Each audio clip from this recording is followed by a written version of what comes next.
Now you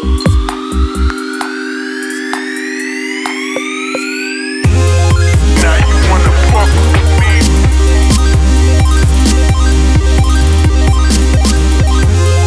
Now you wanna fuck with me.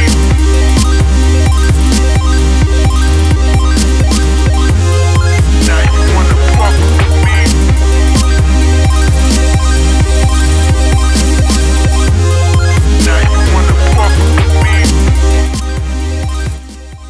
Hi, I'm Coach Alan Kipping-Royan with TriGuy Multi-Sport Coaching, and here I'm analyzing Letty's running mechanics from Wyomissing, Pennsylvania. First, we're looking at the face, and you want to make sure that your face stays relaxed, your jaw drops, and essentially your cheeks flap around. As you can see, your running form at slow motion, you have great face posture. You're not tensing up. You're just relaxed, and it looks good. When we look at your head position, you want to make sure that you're looking around 10 to 12 yards in front of you. As you can see, you've got a pretty decent head position. I would look up just a little bit more so you get that chest out and better body position. But overall, it looks pretty good. We look now at your shoulders and neck, where they are in terms of rotation and if they're pulled back or you're hunching or you're tense. Looking at your running posture when it comes into focus, it looks pretty good. Some things that you can do before you warm up and run, to do like 20 windmills with each arm. You can also try stretching your neck by dropping your head to the front, back, and sides. Essentially, you maybe like on the sides, you want to try and touch your ears to your shoulders. But looking again at your shoulders, you can see as it comes into focus, you're not hunching over too much and you're not tensing up in the shoulders, which is good. We begin looking at your toe-off position and flat-footed position. Essentially, we want to measure the torso forward lean. We're looking at your posture, and we're measuring your forward lean position. Remember, you want to concentrate and envision yourself running tall like we talked about. You want to be bending from the hips. You want to be bending from the ankles.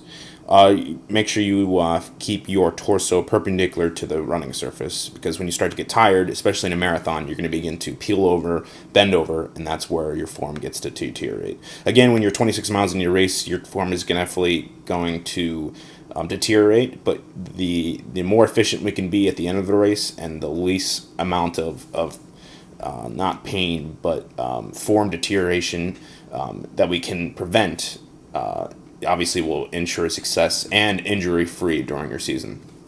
So measuring your forward lean, we start measuring at the toe-off position, and we're measuring from the toe-off position of your right foot. And as you can see, your forward lean completely bending forward more is around 16 degrees. Now, when we come at landing at the left foot, at that flat-footed position, your lean comes to around 9 degrees. Now, I believe that's closer to probably 10 or 11, but you can see that you come back and your form is not too bad, other than you're landing with your heel rather than your forefoot that we talked about in the drills that we worked with. But again, looking at your toe-off position, the 16 degrees, you're very, very far forward, and you need to come back a little bit. Again, that goes with the posture that we had talked about before, and the forward-leaning drills. You want to make sure that your posture is up, your shoulders are back, and you're looking forward. Looking at your arms, you can see that I've drawn a few angle degrees. The ideal angle range you want to see your arm bend is in the 80 to 90 degrees, and you want to stay parallel to the ground as you run. Your arms are going to provide rotational stability, but the movement shouldn't be excessive, as we'll look at the front view in a second. You don't want to let your arms swing across your vertical, and your arm should travel up to your chest and down to your hips like your hand is reaching into your pocket for your keys. Remember, as you're running fast, and when we were doing the strides, I talked about how your arms help drive the legs, and it's going to especially be helpful when you're running up a hill and sprinting, obviously. Remember, lead with your arms, and it may sound or feel forceful, but the harder and faster you actually swing your arms, the faster your legs will move. Now, looking at your angle degrees here, you can see your 70 degrees. You begin to close up that angle in your elbows and then begin to open it back up again to 95, that you almost skip the ideal range, and you completely have your arms drop, and then it's closed again, if that makes any sense. You go from 102 degrees to 69 degrees and then back. Where your hand placement is, it looks great. You're not coming too far back, And I'll draw a circle for you here, as you can see right there. Your hand's not going too far back, which is good, and that's ideal. But you want to bring up your shoulder, your hand rather, closer to the mid of your chest when you're coming back. And then you start to open it back up again. So just keep that in mind to keep your arms at the 80 to 90 degree angle. You can practice this by standing in place and just swinging your arms and trying to feel where you feel that 90 degree, 80 to 90 degree motion is. With the front view of your arms, you can see, and I've magnified where your arms are crossing, but you can actually see some of your fingers crossing that yellow line, which is the center line through your body. Again, your arms are coming too much, and that's giving that rotational pull, that you're swinging your arms a little bit too much. You want to make sure that you're swinging them forward and not side to side to prevent that over rotation of the shoulders and torso.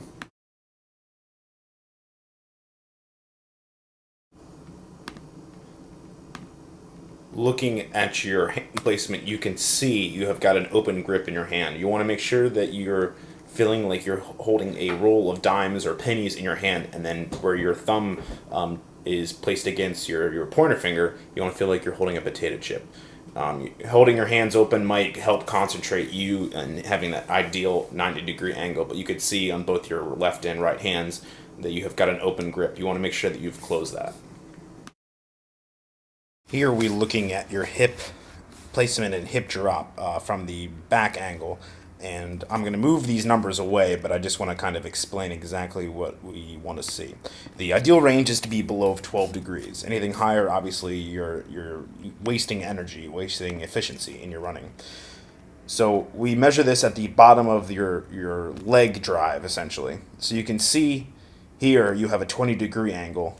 And when we keep going forward to the right foot, you can see that's at the lowest part, and your hips drop. Then as I move this stuff, you can see this is where you land, and then you can see how much your hips drop.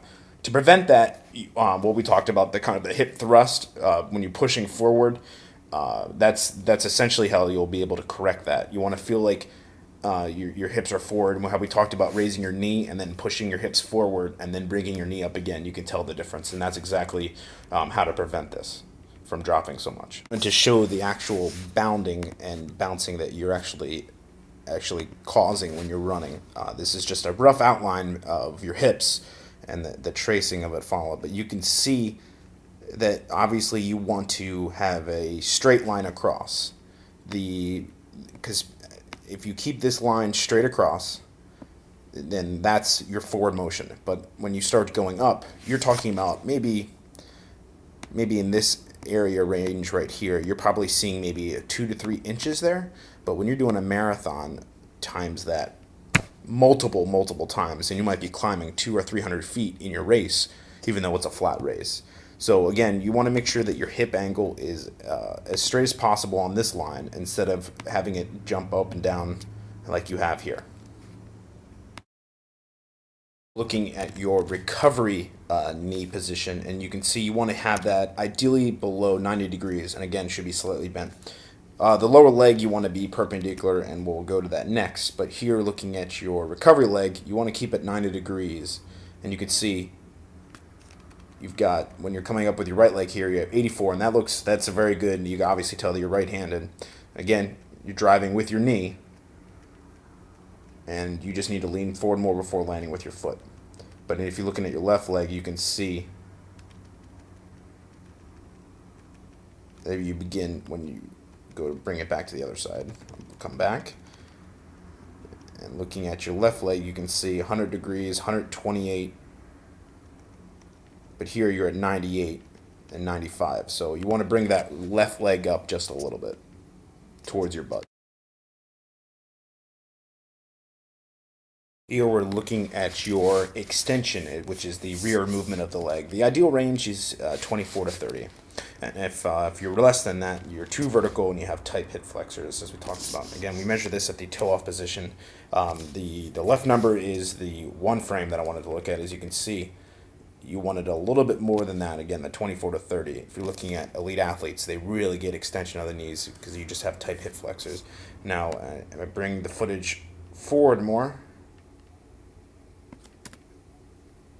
and you can see the 18 degrees of the second. There's the toe off position, and you've got 18 degrees extension. Again, that just represents you've got extremely tight hip flexors, and you need to just stretch a little bit more. We're looking at your stride length, and you can see how much you're overstriding. Your center of gravity is essentially the yellow line that I've drawn, and you can see where your heels on your left foot is coming in front of you. Ideally, you want your foot to land directly below your hips.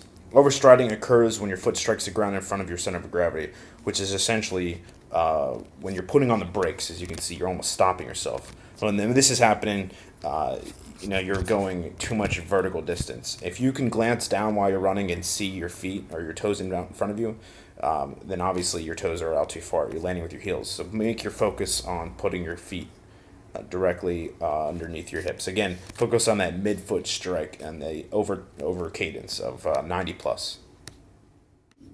Letty, overall, your form looks pretty good. A few changes that we've made that obviously you know about and you've seen throughout this video. If you've got any questions, feel free to contact me. But if anybody else is out there is interested in getting a video analysis done, please email me or visit our website at TriGuyCoaching.com.